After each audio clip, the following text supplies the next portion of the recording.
I made a promise to myself when I started this new channel that hitting the reset button would enable me the creative freedom to explore any film subject I wanted. And while I'm enjoying finally being able to explore that, it also helps to recognise the kinds of things I myself find fascinating and have this compulsive need to discuss whether I like it or not. In today's case, Star Wars online discourse. Yes, in today's economically uncertain world, it only makes sense that the latest Twitter debate comes in the form of Star Wars fans and film buffs going at each other like there isn't a pandemic outside their doors. Ordinarily, I'd leave topics like this to a social media post and spend my video producing time on something a bit less futile. The last thing YouTube needs is more insufferable Star Wars videos. But writer's block is real, folks, and this was apparently the only thing I felt really motivated to talk about, so here we go. The source of this debate comes in the form of a video clip making the rounds online. The clip in question comes from a brand new documentary series titled Disney Gallery: The Mandalorian, which can currently be accessed via Disney Plus and documents the behind-the-scenes process for the successful titular Star Wars TV series. If you want to watch the clip in full, you can find it here, but to sum things up, in episode 2 of the show, co-creator Dave Filoni went into a roughly 2-minute story breakdown of the fight sequence from The Phantom Menace. He argued that the narrative purpose of the lightsabre duel between Darth Maul, Qui-Gon Jinn and Obi-Wan Kenobi was not simply a cool fight, but a thematic battle between good and evil that would ultimately decide the destiny of Anakin Skywalker, hence the Duel of the Fates. He argues that the results of the fight set up a parental conflict, wherein Anakin loses the more compassionate, free-thinking father figure that may have guided him to the light, and gains a reluctant one in the more by-the-books Obi-Wan Kenobi, who follows more closely the Jedi Council's cut-off and out-of-touch philosophies. He points to this as being the ultimate catalyst for Anakin's turn to the dark side. The two end up sharing more of a brotherly relationship, when what Anakin really needed was a good father who could help hone his more emotional side, and therein lies the tragedy. Star Wars fans predictably reacted to this clip like a disenfranchised atheist finding God. Most had apparently never considered this idea whilst watching the film, already agree with it despite only just learning about it, and have probably transcribed and copy and pasted the thing across multiple chat boards, Reddit posts and YouTube comment sections regarding the prequels. Meanwhile, the film community has chastised this response, arguing that for Star Wars fans to have not noticed this basic thematic arc in the first place, which they claim to have always known, points to an untrustworthy inability for fan culture to accurately judge films as the nuanced collaborative art forms they are, rather than vehicles to service their make-believe fantasies irrespective of medium or artistic design. Where do I stand? Well, typically, as always happens in the online discussion, there is truth to be found in a middle ground that acknowledges and considers both stances. But if I'm being frank, yeah, this does all kind of feel like a bad take about a bad take about a bad take. A kind of mind-numbingly wrong-headed perpetual flux that both groups love to lose themselves in, like the Chinese whispers of opinion-making and informed deliberation. While I admire Filoni's take on the duel from The Phantom Menace, I don't know if it's as much a take as it is him just explaining the intention behind the sequence and breaking down what George Lucas and company wanted to convey. Because in my opinion, it's a forgiving interpretation that the film itself does not earn. The film fails to realise this subtext because of poor filmmaking. All of it lands on paper, but if you go back and actually watch The Phantom Menace, try to stay awake, you'll find the characterizations of its central heroes are so ambiguous and half-formed that the sheer lack of introspection prevents anyone from getting inside their heads long enough to interpret anything, let alone this intricate surrogate father-son dynamic. Qui-Gon's thinking is never explained, his rejection of the Jedi Council is never made explicit, and Lucas's soulless direction of a very lost-looking Liam Neeson leaves so much to be desired that by the time he's making a case to the Jedi Council, a group of people that come across exactly as cold and detached from the audience as he does, that they should really train this kid, the only logical assumption the viewer is left with is that he's doing it so Star Wars can happen.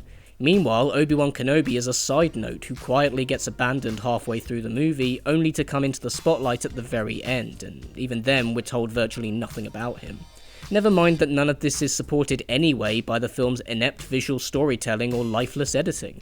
Like, if the thematic suspense throughout this whole fight is supposedly that Anakin's fate hangs in the balance, maybe don't keep cutting to Jake Lloyd in a spaceship going, "Yippee!" There's a reason audiences may not have picked up on these ideas. There's a big difference between what a film wants to get across and what it actually manages to do in its execution. Which is to say, very little. I'm afraid it really does still just come across as three men we barely know having an overly choreographed ballet dance with glow sticks. It's also important to consider the type of person whose take this is. Dave Filoni has been a creative director pretty heavily involved with the Star Wars IP ever since around 2008. His biggest contributions came in the form of the Clone Wars animated movie and subsequent TV series, which I hear is very good. Part of its quality, I'm told, is because it is very good at taking story beats, plot concepts, and underdeveloped characters from the very flawed prequel trilogy and turning it all into compelling fiction. It's more than likely that, having worked with George Lucas personally, Filoni has internalized the man's intentions for his own benefit as a storyteller.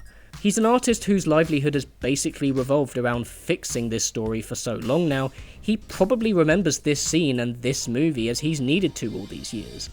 So while it may be a take that I disagree with, I also understand why he has that opinion and can appreciate the perspective. It comes from a place of love from someone who adores expanding on stories from the Star Wars franchise. Lord knows it's not every day the prequels are cut some slack, and it may be offering some holdout fans a new positive take on a climax they may have originally struggled to engage with. If there's anything to take from what I'm saying, considering other people's perspectives is always a good thing. Frustratingly though, 9 times out of 10, this is still the internet after all, that doesn't really happen. If the take appears to hold up at first glance, fans immediately treat it as sacrosanct, especially when it comes from a supposed authority figure like a director from the franchise, speaking positively about something they themselves are bad at making a defensive case for. Yeah, it's also not lost on me that large groups in the fandom are currently trying to spin this narrative that the prequels have been misunderstood gems this entire time. I guess in an attempt to raise them above the cultural perception of the far better sequel trilogy, so this really couldn't have come at a better time for them.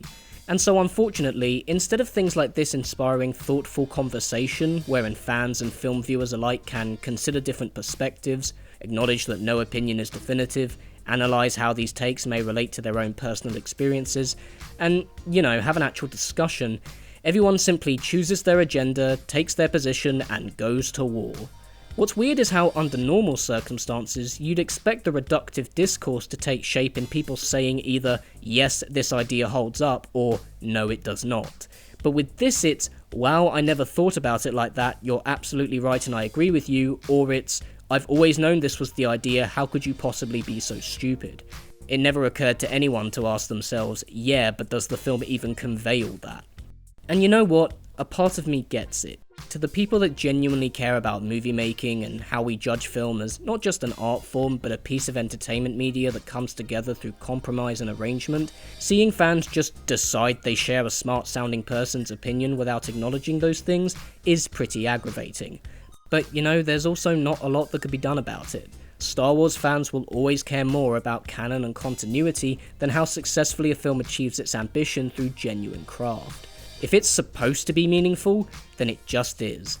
Yes, that's annoying, especially when it's the demographic Hollywood is pandering to on a daily basis, but in this case, going in the complete opposite direction and taking this high ground against fans that didn't see this theme before is not the way either.